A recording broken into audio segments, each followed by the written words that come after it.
აი ამ ადამიანებთან ერთად ჩემი ძალიან როგორ გითხრათ, მართალ ადამიანებთან ერთად ჩემი აზრი მეთქვა.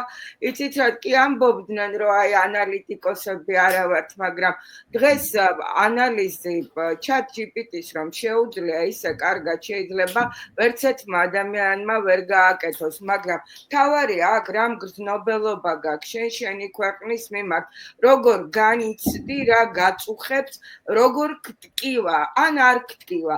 დღეს თუ ჩვენ ერთმანეთისგან რამით განვირჩევით, აი ნაპირებად გაყოფილები რომ ვართ, ხო, აქეთ და იქით. ეს არის სწორედ ჩვენი მგრძნობელობა ამ ქვეყნის მიმართ. და სწორედ ამიტომაც მადლობას გიხდით კიდევ ერთხელ. ახლა რაც შეეხება 20 ივნისს, ჩემი პირადი